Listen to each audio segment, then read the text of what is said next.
নমস্কার নমস্কার নমস্কার নমস্কার নমস্কার নমস্কার আপনাদের সবাইকে সবাইকে সবাইকে নমস্কার জানাচ্ছে আপনাদের সৌমিত্র বসু। সবাইকে অজস্র শুভকামনা জানাচ্ছে, সবাইকে স্বাগত জানাচ্ছে আজকের এই শরণাগত অনুষ্ঠানে এবং সবাইকে শুভ সকাল জানাচ্ছে। সকলের শুভ হোক, সকলের ভালো হোক, সকলের কল্যাণ হোক, সকলের মঙ্গল হোক। তার বাইরে আর কি বলবার আছে বলুন? কি বা চাইতে পারি আমরা? চাইলেই যে পাবো তার কোনো মানে নেই, কিন্তু চাইলে একটা মনের মধ্যে তৃপ্তি আসে যে হ্যাঁ, আমি সকলের ভালো চাইলাম। আজকে দুটি কারণে বিশেষ দিন, তার মধ্যে একটি হলো লোকমান্য বাল গঙ্গাধর তিলক। তিনি প্রয়াত হয়েছিলেন আজকের তারিখে 1 আগস্ট 1920 খ্রিস্টাব্দ। তার নাম ছিল কেশব গঙ্গাধর তিলক। কেশব নামটা আমরা মুছে ফেলেছি আমাদের স্মৃতি থেকে।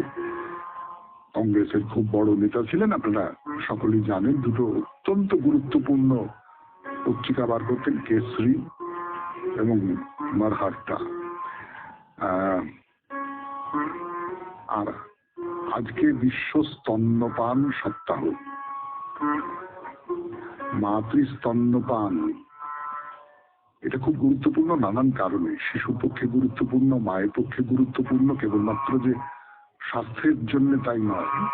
এই যে শিশুর সঙ্গে তার মায়ের একটা শারীরিক সংযোগ তৈরি হয়, এই সংযোগটা মানসিক দিক থেকেও খুব খুব খুব খুব গুরুত্বপূর্ণ। তো এইবারে বেণীমাধব সেনের পঞ্জিকা অনুযায়ী আজকের দিনটার কথা বলি। আজকে 15ই শ্রাবণ 1432, ইংরেজি 1 আগস্ট 2025, শুক্রবার। আজ অষ্টমী। সূর্যোদয়ের সময় ভোর 5:10, সূর্যাস্তের সময় সন্ধে 6:17। নক্ষত্র স্বাতী। আজকে জন্মে তুলা রাশি, শূদ্র বর্ণ, মতান্তরে ক্ষত্রিয় বর্ণ, দেবগণ। রাত্রে 3:44 গতে রাক্ষসগণ। আমাদের হোয়াটসঅ্যাপে চিঠি পাঠাবার নাম্বার 9831922927। চিঠির গোড়ায় অতি অবশ্যই SG লিখতে হবে। এবার আজকের অনুষ্ঠান সম্পর্কে বলি। যথারীতি আজকে শুরু হচ্ছে প্রায়শ্চিত্ত দিয়ে পুরাণ চিরন্তন এই পর্বে। তারপরে আমরা চলে যাব স্বামী বিবেকানন্দের রচনা থেকে পাঠ, আত্মা তাহার বন্ধন ও মুক্তি। এই নিয়ে স্বামী বিবেকানন্দের রচনা আমরা শুরু করেছি সবে, আজও খানিকটা পড়ে শোনাবো। তারপর ভগবত গীতার ভূমিকা হিসেবে স্বামী রঙ্গনাথানন্দজি যে ভূমিকাটি রচনা করেছেন সেখান থেকে খানিকটা অংশ পড়ে শোনাবো। স্বামী গোকুলানন্দজির রচনা মানসিক চাপ জয় করার উপায়। সেখানে ধ্যান নিয়ে দীর্ঘ আলোচনা গোকুলানন্দ করেছেন। আপনাদের চিঠিপত্র তো আছে। এবং শেষে বাইরে দূরে 92.7 বিগ FM শরণাগত অনুষ্ঠান শুনতে বসেছেন। আমি আছি আপনাদের সঙ্গে, আপনাদের সৌমিত্র বসু। গানের পর ফিরে আসছি প্রায়শ্চিত্ত নিয়ে কথা।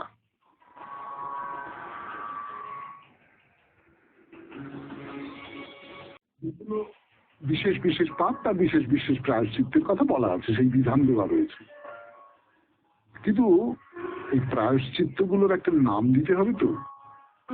এই যে আমরা বলছিলাম যে অমুক করলে অমুক করতে হবে, তমুক করলে তমুক করতে হবে, তমুক করলে তমুক করতে হবে। কিন্তু আমরা কিন্তু লক্ষ্য করে দেখুন কি কি করতে হবে সেইটা বলছি, তার কোনো নাম বলছি না কিন্তু। অর্থাৎ নাম কিছু দেওয়া হচ্ছে না। মাঝে মাঝে প্রায়শ্চিত্ত গুলোর পদ্ধতিটা বলা হচ্ছে, কত দিন ধরে বা কতক্ষণ ধরে প্রায়শ্চিত্ত করতে হবে সেটা বলা হচ্ছে। কিন্তু নাম মহাভারতে দেওয়া হচ্ছে না। মহাভারতের টিকা করতে গিয়ে কেউ কেউ বিশেষ নামকরণ করেছেন। পুরাণের মধ্যে দেখা যায়, ধর্মশাস্ত্রে দেখা যায়, স্মৃতিগ্রন্থ কিরকম কি আচার আচরণ করবে সমাজের মানুষ, সেই সমস্ত জায়গায় প্রায়শ্চিত্তের নাম দেখা যায়। কিন্তু মহাভারতে প্রায়শ্চিত্তের কোনো নাম নেই, কিন্তু একটা শব্দ ব্যবহার করা হয়েছে, সেটা হচ্ছে কৃচ্ছ।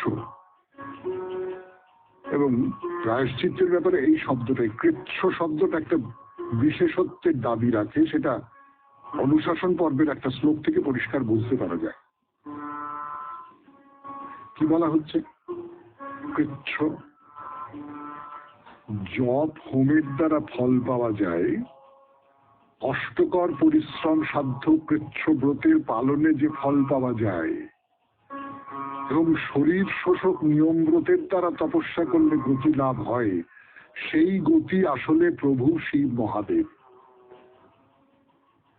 মানে এই কৃচ্ছ শব্দটা যুক্ত করেই পরবর্তীকালে পুরাণগুলিতে অনেকগুলো প্রায়শ্চিত্তের বিধান তৈরি হয়েছে, তাদের নাম দেওয়া হয়েছে কৃচ্ছ শব্দটা ব্যবহার করে।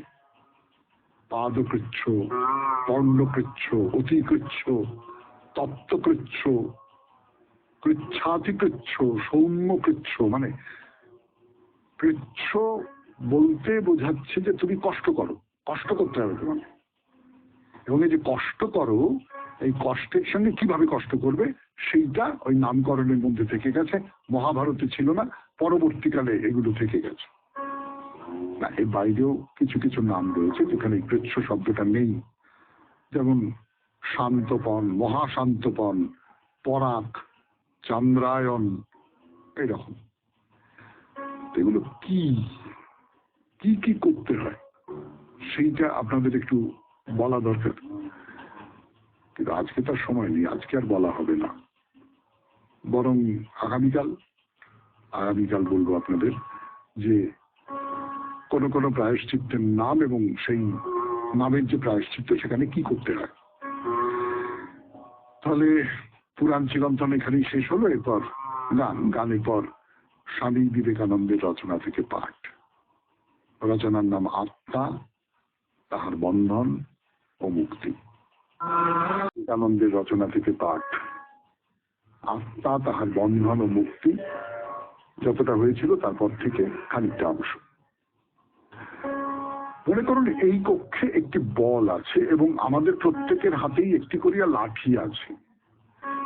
আমরা সেই লাঠি দিয়া বলটিকে শতবার আঘাত করিতেছি, এক স্থান হইতে অপর স্থানে ঠেলিয়া দিতেছি, যতক্ষণ না বলটি কক্ষ হইতে বাহির হইয়া যায়।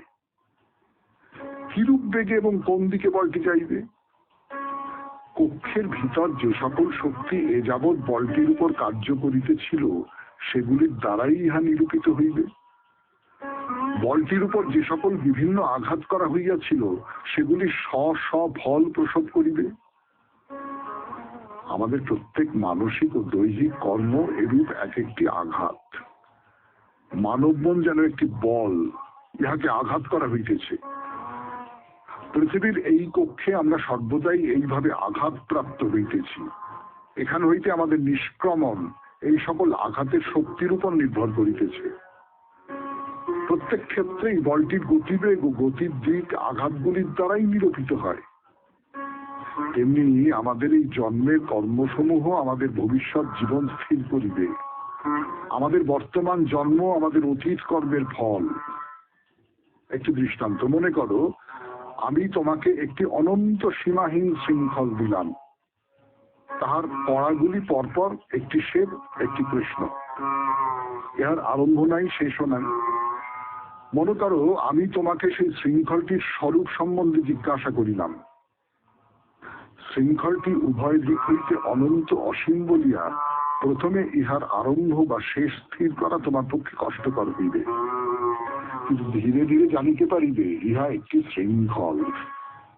শীঘ্রই তুমি আবিষ্কার করিবে এই অনন্ত শৃঙ্খলটি শ্বেত ও কৃষ্ণবর্ণের দুই প্রকার অংশের পুনরাবৃত্তি মাত্র, এবং এই দুইটি অংশকেই অনন্তবার গুণ করিলে সমগ্র শৃঙ্খলটি পাওয়া যায়। যদি তুমি এই সকল অংশের স্বরূপ জানো, তাহা হইলে তুমি সমগ্র শৃঙ্খলটিরও স্বরূপ জানিবে, যেহেতু ইহা সেই অংশসমূহের শুধু পুনরাবৃত্তি মাত্র। একইভাবে আমাদের সমগ্র জীবন, অতীত, বর্তমান ও ভবিষ্যৎ যেন একটি অনন্ত শৃঙ্খল, ইহার আদিও নাই অন্তও নাই। ইহার প্রত্যেকটি অংশ এক একটি জীবন, এবং এই জীবনের দুইটি দিক, জন্ম ও মৃত্যু। আমরা যাহা হই এবং যাহা করি সে সবই বারংবার সামান্য পরিবর্তিত আকারে পুনরাবর্তিত হইতেছে। সুতরাং আমরা যদি এই দুইটি অংশকে জানি, তাহা হইলে জগতে যে সকল পথ আমাদের অতিক্রম করিতে হইবে সে সবই আমরা জানিতে পারিব। এরূপে দেখিতেছি যে বর্তমান জীবনে আমরা যে পথে যাইতেছি তাহা অতীত জীবনে আমরা যে যে পথে গিয়াছি তাহার দ্বারাই স্থিরীকৃত হইতেছে। শুনলেন স্বামী বিবেকানন্দের রচনা থেকে পাঠ, আত্মা তাহার বন্ধন ও মুক্তি। এবার গানের পর ভগবদ গীতার ভূমিকা করছে আপনাদের সৌমিত্র বসু 92.7 বিগ এফএম এ শরণাগত অনুষ্ঠানে। স্বামী রঙ্গনাথানন্দজির কথা, ভগবদ গীতার ভূমিকায় তিনি লিখছেন।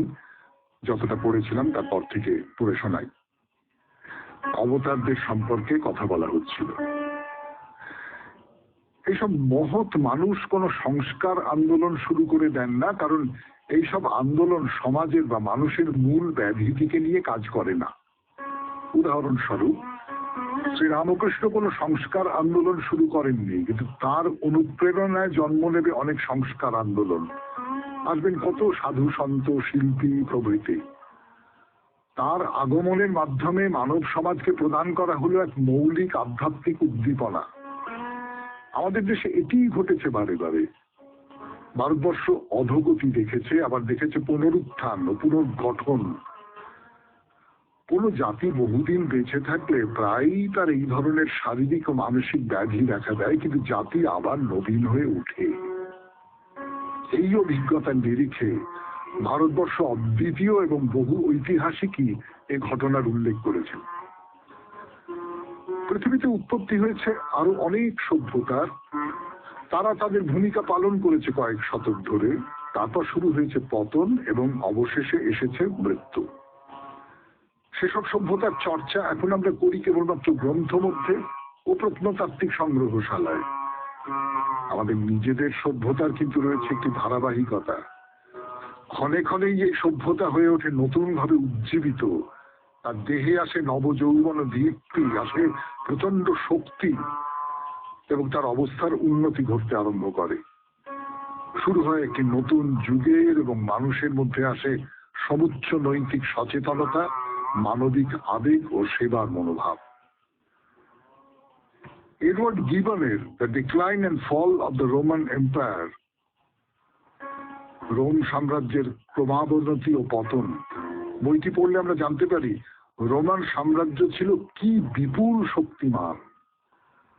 রোমানদের অধীনে ছিল পূর্ব ভূমধ্যসাগরীয় অঞ্চল, দক্ষিণ ইউরোপ এবং উত্তর আফ্রিকা, প্যালেস্টাইন ও ইসরায়েল। ধীরে ধীরে এসে গেল অবনতি।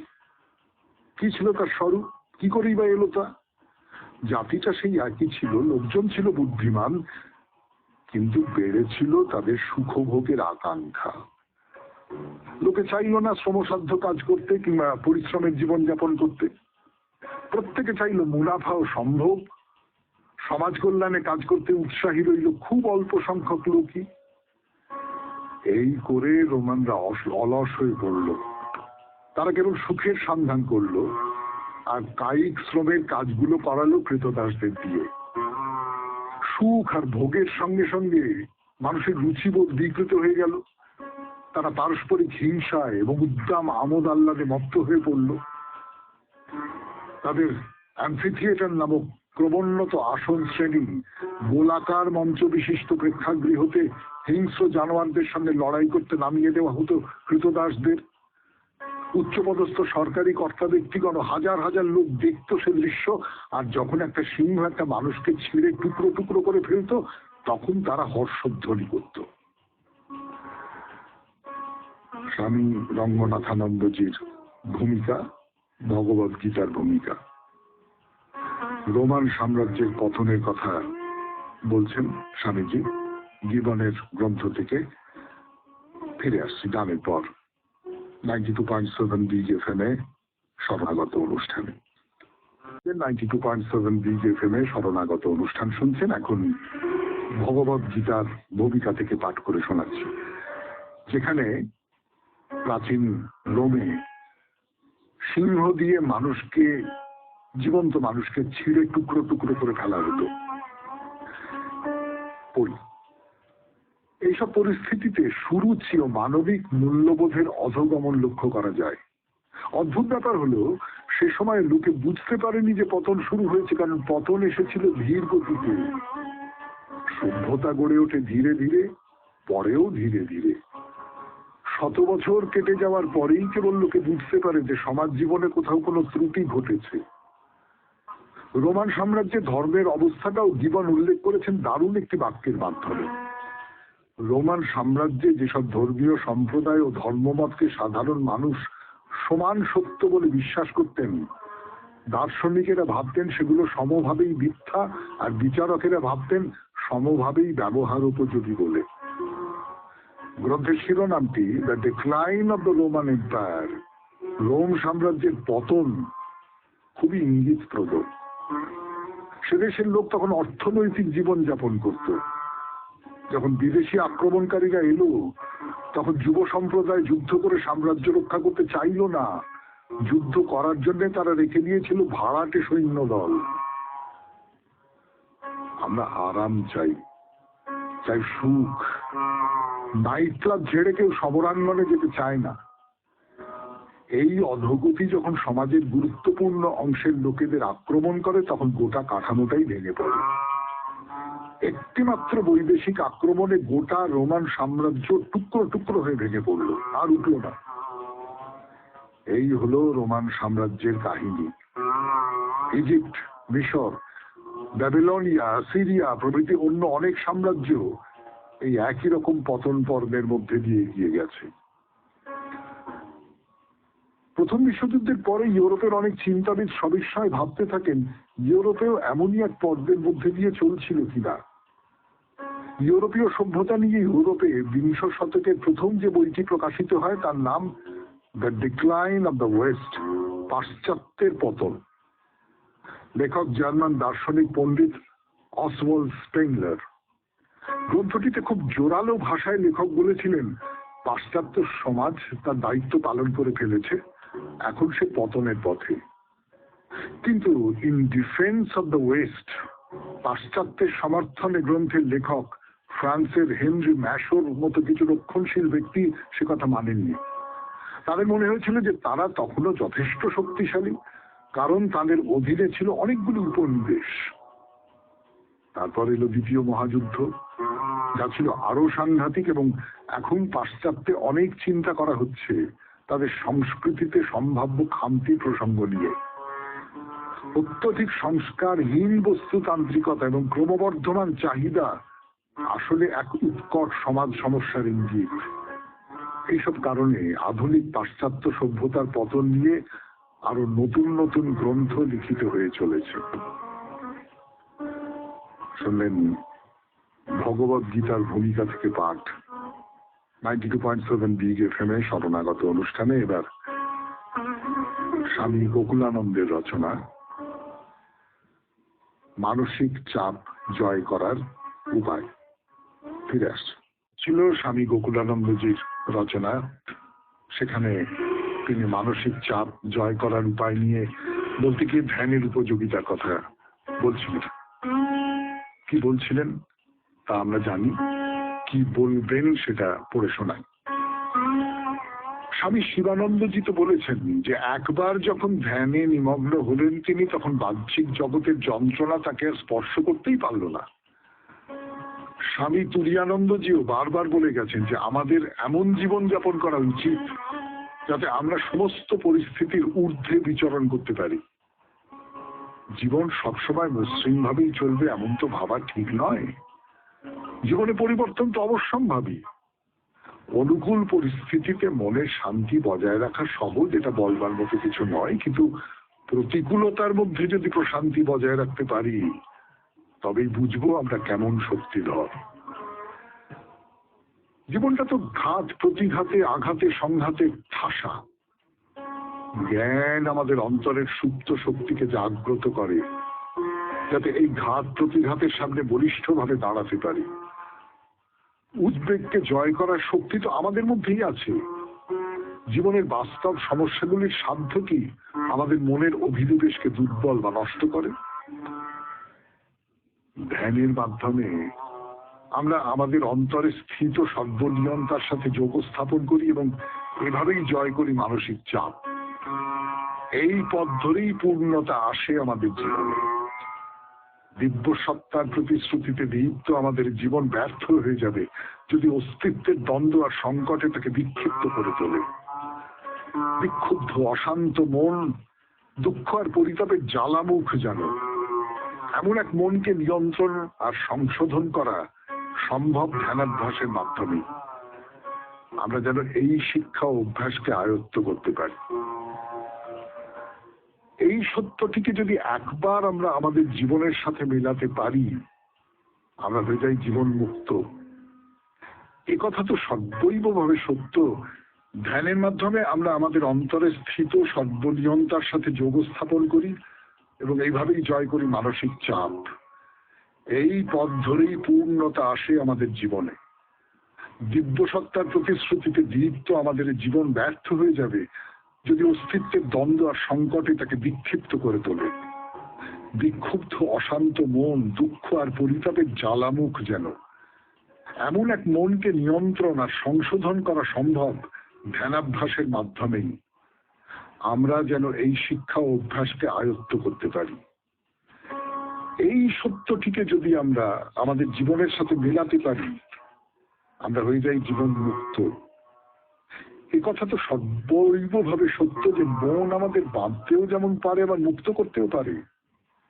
যে মন ইন্দ্রিয়বদ্ধ, অনিয়ন্ত্রিত, সহজে উত্তেজিত, বিক্ষুব্ধ হয়ে ওঠে, সে মন আনে বন্ধন, দাসত্ব আর দুঃখ। কিন্তু কঠোরভাবে প্রশিক্ষিত মন আমাদের জীবন মুক্ত করে। ভগবানের অশেষ করুণায় লব্ধ এ মনুষ্য জন্মের লক্ষ্য তো এইটাই। শুনলেন স্বামী গোকুলানন্দের রচনা থেকে পাঠ। 92.7 BGFM এ শরণাগত অনুষ্ঠানে এইবার গান, গানের পর আপনাদের চিঠিপত্র। চিঠি চুমকি দাস চিঠিটি লিখেছেন হাজরাপাড়া বালি থেকে। তুমি সূর্য, তুমি চন্দ্র, তুমি গ্রহ প্রভু হে, তুমি শক্তি, তুমি মুক্তি, তুমি মহাপ্রভু হে। এই গানটি দিয়ে আমার প্রথম শিব পূজা। না, আপনারা যা ভাবছেন তা কিন্তু নয়। তখন আমি ক্লাস 4-এ পড়ি। স্কুলের বার্ষিক ক্রীড়া প্রতিযোগিতায় রূপায়ণে বাবা তারকনাথ ছবির ছোট্ট সুধা সেজে গান গেয়ে শিব পূজা করেছিলাম। দ্বিতীয় হয়ে একটা কেরোসিন তেলে চিমনি পেয়েছিলাম, খুব আনন্দ হয়েছিল। তারপর সময়ের সাথে একটু বড় হতেই মায়ের কথা অনুযায়ী শিবরাত্রি ব্রত পালন করি। কিন্তু এত খিদে পেয়ে যেত কি বলবো, তবু মায়ের কথা শুনতাম। আমাদের পাড়ার শিব মন্দিরে যেতাম, আমাদেরই পূর্বপুরুষের প্রতিষ্ঠা করা, আনুমানিক 906 বঙ্গাব্দে। এখন সেই ব্রত পালন করি, তবে ঠাকুর ঘরে বসেই, মন্দিরে আর যাওয়া হয় না। সময়ের সাথে সাথে মানসিকতার পরিবর্তনের জন্য এখন মনে হয় স্বামীজির সেই অমোঘ বাণী, জীবে প্রেম করে যেই জন, সেই জন সেবিছে ঈশ্বর। জীব শিব, এই চিন্তন সত্যই অনুভূত হয়। শেষ করলাম, জানি না পাঠযোগ্য হলো কিনা। সকলকে প্রভাতী শুভেচ্ছা ও নমস্কার জানাই। আমাদের মাননীয় সৌমিত্রদাকে নমস্কার ও শুভেচ্ছা জানাই। ধন্যবাদ আনতে চুমকি দাস, হাজরাপাড়া, বালি। হ্যাঁ, ছোটবেলায় প্রথম শিব পুজো কবে পরে করেছিলেন সেইটা মনে আছে আপনার, এবং সেটা অভিনয় করতে গিয়ে করা হয়েছিল। সেটা খুব মজার একটা গল্প। তাহলে চুমকি দেবী, আপনাকে ধন্যবাদ জানাই এবং শুরু করি বাইরে দূরে 92.7 BGFM এ শরণাগত অনুষ্ঠান। ফিরে আসছি গানের পর। কথা শুরু 92.7 BGFM এ শরণাগত অনুষ্ঠানে। চিঠিপত্র শুনলেন, এরপর বাইরে দূরে আমি আছি আপনাদের সঙ্গে, আপনাদের সৌমিত্র বসু। জলপাইগুড়ি জেলার কিছু কিছু মন্দির দেখা হলো আমাদের। না, তার মানে জলপাইগুড়ি জেলার সব মন্দির দেখা হয়ে গেছে এমনটা নয়।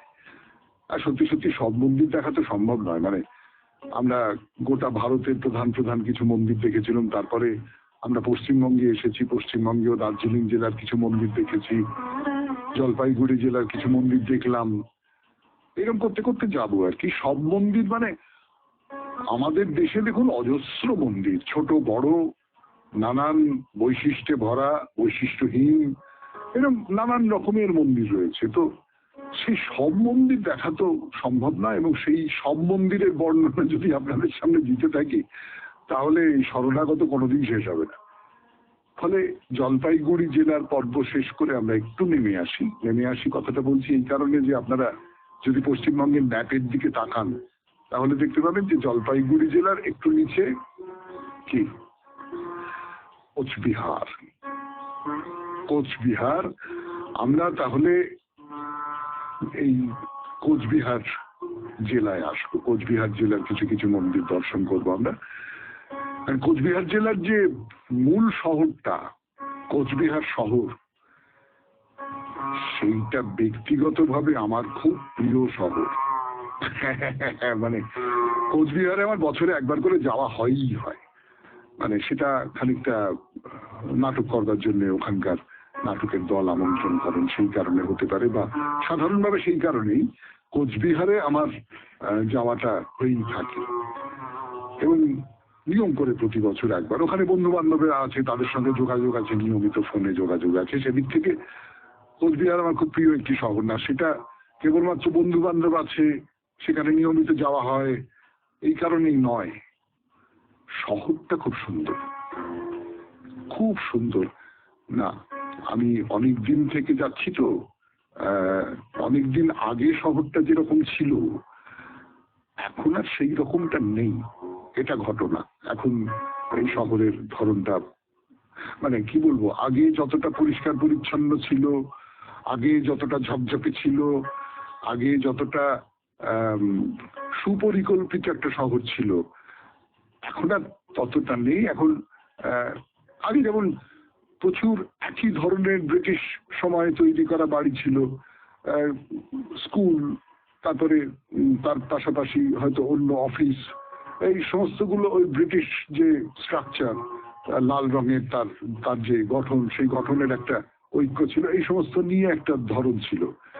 সেইটা স্বভাবতই সেইটা পাল্টে গেছে অনেকটা, অথবা আমারও বয়স বেড়েছে, আমারও বিস্ময় বা ভালো লাগবার যে ক্ষমতা সেই ক্ষমতাটা কমে গেছে। তো যাই হোক, একটু নোংরা একটু ম্লান বলে মনে হয়, কিন্তু ঝকমকে শহর এরকম কথা বলা যাবে না, কিন্তু খুব সুন্দর শহর, বেশ আরাম পাওয়া যায় আর কি। 92.7 বিগ এফএম এ শরণাগত শুনছেন। এখন বাইরে দূরে কোচবিহার শহরে এসেছি আমরা। এই কোচবিহার শহরের মন্দিরের কথা বলবো গানের পর। এলো আপনাদের সৌমিত্র বসু 92.7 বিগ এফএম এ শরণাগত অনুষ্ঠানে। কোচবিহারের কথা বলছিলাম, আমার ব্যক্তিগত অনুভূতির কথা, কারণ কোচবিহার আমার খুব প্রিয় শহর। কিন্তু সেটা শোনবার জন্য আপনারা সকালবেলা রেডিও খুলবেন কেন? এই শহরে আর একটা কথা একটু বলে রাখি, সেইটা আমার ব্যক্তিগত কথা নয়, কিন্তু সেইটা বলে রাখা খুব দরকার। সেটা হচ্ছে কোচবিহারের আবহাওয়াটা খুব ভালো, প্রচন্ড গরম পড়ে না, প্রচন্ড শীত পড়ে না, এইরকম একটা আবহাওয়া, নাতিশীতোষ্ণ আবহাওয়া বলতে যেটা বোঝায়। তো এই শহর যে কারণে খুব বিখ্যাত, এবং সেই শহরের সবচেয়ে বিখ্যাত যে মন্দির, সেই মন্দিরটি হচ্ছে মদন মোহনের মন্দির। মদনমোহন তলা বলে এরা।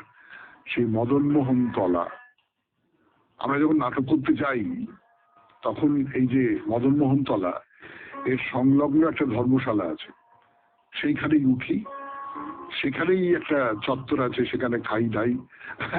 ফলে মদনমোহন তলা খুব ভালো করে ঘোরা, প্রায় ঘর বাড়ির মতন করেই ঘোরা। এই মদনমোহন তলা নিয়ে আপনাদের একটা দুটো কথা গোড়ায় বলবো, যেরকম বলি, তারপরে তো মন্দির দর্শন করবই। এই যে মদনমোহনের মন্দিরটি, সে মন্দিরের বিবরণ দেবো। ভারী সুন্দর, ভারী চমৎকার দেখতে মন্দিরটা, আর অনেকটা দূর থেকে দেখা যেত, এখনো যায়। মানে যেহেতু উঁচু বাড়ি এই কোচবিহার শহরে প্রায় নেই, এখনকার কথা ছেড়ে দিন, আগেকার হিসেবে নেই, ছিল না, ফলে অনেক দূর থেকে দেখা যেত সাদা রঙের মন্দির, কিন্তু সেটা কথা পরে। এটা হচ্ছে রাজবাড়ির নিজস্ব মন্দির, অর্থাৎ কোচবিহারের মহারাজা নৃপেন্দ্র নারায়ণ এই মন্দিরটি তৈরি করান। এখানে যে মদনমোহন রয়েছেন, সেই মদনমোহন হচ্ছেন এই কোচবিহারের রাজাদের কুলদেবতা। তাকে এইরকম একটা জায়গায় এরকম একটা বড় মন্দির তৈরি করে প্রতিষ্ঠা করা হয়েছে। তৈরি হয়েছিল ঊনবিংশ শতাব্দীতে। এইখানে বলে রাখি আপনাদের, কোচবিহার রাজবাড়ি কিন্তু একটা খুব বিখ্যাত রাজবাড়ি। আপনারা যদি কখনো কোচবিহারে যান তাহলে অতি অবশ্যই কোচবিহার রাজবাড়ি দেখবেন। এটা একটা অত্যন্ত দর্শনীয় স্থান হিসেবে পর্যটন বিভাগ থেকেও এর বিজ্ঞাপন করা হয়। নানান জায়গা থেকে মানুষজন দেখতে আসেন। তো বিশাল এলাকা জুড়ে এই বাড়ি, সেই সঙ্গে বাগান, মাঠ ইত্যাদি ইত্যাদি। ভেতরে ঢুকতে পারবেন, ভেতরে নানান রকমের সব দেখবার মতন বিষয় রয়েছে। তো সেই রাজ পরিবারের মন্দির হচ্ছে এই মদন মোহনের মন্দির। এবং এই মদন মোহন মন্দির তৈরি হয়েছিল তখন যখন রাজ পরিবারের রাজারা তাদের একেবারে প্রতিপত্তির শীর্ষে, সেই সময়ই মন্দির তৈরি হয়েছিল। যেটা বলবার সেটা হচ্ছে এই যে মন্দির চত্বর, এখানে কিন্তু মদন মোহনের সঙ্গে সঙ্গে মা কালী আছেন, মা কালী আছেন, মা তারা আছেন, মা ভবানী আছেন। এটা বেশ আশ্চর্য ব্যাপার না? মানে মদন মোহন তো কৃষ্ণ, বৈষ্ণবদের দেবতা, আর মা কালী বলুন, মা তারা বলুন, মা ভবানী বলুন, তারা হচ্ছেন শাক্ত দেবী। কিন্তু এদের চমৎকার একটা সমন্বয় আপনি দেখতে পাবেন। কিন্তু এখানেই শেষ করি আজকের শরণাগত। আমাদের হোয়াটসঅ্যাপে চিঠি পাঠাবার নাম্বার 9831922927। চিঠির গোড়ায় অতি অবশ্যই SG লিখতে হবে। বলা বাহুল্য, কবিতা দিয়ে শেষ করব, রবীন্দ্রনাথের কবিতা। কবিতার নাম দুর্লভ জন্ম। একদিন এই দেখা হয়ে যাবে শেষ, পড়িবে নয়ন পরে অন্তিম নিমেষ। পরদিনে এই মতো পোহাইবে রাত, জাগ্রত জগৎ পরে জাগিবে প্রভাত। কলরবে চলিবে সংসারের খেলা, সুখে দুঃখে ঘরে ঘরে বহি যাবে বেলা। সে কথা স্মরণ করি নিখিলের পানে, আমি আজি চেয়ে আছি উৎসুক নয়ানে। যাহা কিছু হেরি চোখে কিছু তুচ্ছ নয়, সকলে দুর্লভ বলে বাজি মনে হয়। দুর্লভ হে ধরণীর লেশতম স্থান, দুর্লভ হে জগতের ব্যর্থতম প্রাণ। যা পাইনি তাও থাক, যা পেয়েছি তাও, তুচ্ছ বলে যা চাইনি তাই মরে দাও। খুব ভালো থাকবেন, আনন্দে থাকবেন। নমস্কার। এর আগের দিন প্রায়শ্চিত্ত নিয়ে কথা বলতে গিয়ে হেতু এই ব্যাপারটার উপর জোর দিয়েছে। কারণটা কি? কারণ মানে কি? অর্থাৎ খুব অন্ধের মতো একটা জিনিস মেনে চললে হবে না। ধর্মকেও খুব অন্ধভাবে মেনে চললে হবে না। ধর্মকেও যুক্তি দিয়ে দেখতে হবে, বিচার করতে হবে। এবং বিচার করে আমরা অজস্র নানান উদাহরণ পাচ্ছি। মার্টিন লুথারের কথা বলছি আপনাদের শনিবারে, মহাপুরুষের কথায় বলছিলাম আর কি। মার্টিন লুথারের প্রসঙ্গ শেষ হয়ে গেছে, আগামীকাল অন্য কোনো মহাপুরুষের কথা বলবো। কিন্তু যেটা বলবার সেটা হচ্ছে যে পরিমার্জন করতে হয়। ধর্মের মধ্যেও গ্লানি এসে জমে, মানুষ সেই গ্লানি জমিয়ে দেয়। এই যে সময় অনুযায়ী প্রায়শ্চিত্তের বিধান হবে, যে মানবিক বিচারটা করতে বলেছে সেটা আরো ভালো করে বলছে স্কন্দ পুরাণ। স্কন্দ পুরাণে কি বলছে? দেশ, কাল, বয়স এবং শক্তির সঙ্গে পাপ এবং তার কদর্যতা বুঝে নিয়ে তবে প্রায়শ্চিত্তের বিধান দিতে হবে। অর্থাৎ যেটাকে আমরা পাপ বলছি সেটা সমাজের পক্ষে কতখানি খারাপ, কতখানি কদর্য, কতখানি অসুচি, সেইটা বিচার করতে হবে। দেশাং কালং বয়ঃ শক্তিং পাপং চাবেক্ষ যজ্ঞতা প্রায়শ্চিত্তং প্রকল্প্যং স্যাদিতি ধর্ম ব্যবস্থিত। এই যে হেতু বিচার, মানে পটভূমিটা ভালো করে বুঝে নিতে হবে। স্কন্দ পুরাণ বলছে, খুব সঙ্গত কথা এটা। দেখুন, একটা মানুষের যদি 80 বছর বয়স হয়ে থাকে, বা যার 16 বছর বয়স এখনো পর্যন্ত হয়নি, এরকম একটা অপ্রাপ্তবয়স্ক ছেলে, বা আমরা বলতে পারি মেয়ে, যদি প্রায়শ্চিত্ত করার মতো পাপ করে তাহলে যে প্রায়শ্চিত্তই বিহিত হোক তার কাল এবং কাঠিন্য অর্ধেক হয়ে যাওয়া দরকার। একজন 80 বছরের বুড়ো মানুষকে আমি খুব কঠোর ভাবে পালনীয় কোনো প্রায়শ্চিত্ত দিতে পারি না। আমি সারাদিন উপবাস করে থাকবে এইরকম প্রায়শ্চিত্তর বিধান দিতে পারি না, সমাজ দিতে পারে না। তেমনি একটা বাচ্চা ছেলে 16 বছরের নিচে, তাকে ওই রকম করে কোনো কঠোর প্রায়শ্চিত্ত দিতে পারে না। তাহলে বয়স একটা বিবেচনার বিষয়। এবং এই যে বিবেচনাটা, এইটা প্রায়শ্চিত্ত সম্পর্কে আমাদের প্রাচীন যে শাস্ত্রকার তারা এই বিবেচনাটা করেছেন। শুনছেন পুরাণ চিরন্তন 92.7 DJFM এ শরণাগত অনুষ্ঠানে। আরো কথা বলবো প্রায়শ্চিত্ত নিয়ে, ফিরে আসবো গানের পর। নমস্কার নমস্কার নমস্কার নমস্কার নমস্কার নমস্কার আপনাদের সবাইকে সবাইকে সবাইকে নমস্কার জানাচ্ছে আপনাদের সৌমিত্র বসু। সবাইকে অজস্র শুভ কামনা জানাচ্ছে, সবাইকে স্বাগত জানাচ্ছে আজকের এই শরণাগত অনুষ্ঠানে এবং সবাইকে শুভ সকাল জানাচ্ছে। সকলের শুভ হোক, সকলের ভালো হোক, সকলের কল্যাণ হোক, সকলের মঙ্গল হোক। তার বাইরে আর কি বলবার আছে বলুন? কি বা চাইতে পারি আমরা? চাইলেই যে পাবো তার কোনো মানে নেই, কিন্তু চাইলে একটা মনের মধ্যে তৃপ্তি আসে যে হ্যাঁ আমি সকলের ভালো চাইলাম। আজকে দুটি কারণে বিশেষ দিন, তার মধ্যে একটি হলো লোকমান্য বাল গঙ্গাধর তিলক।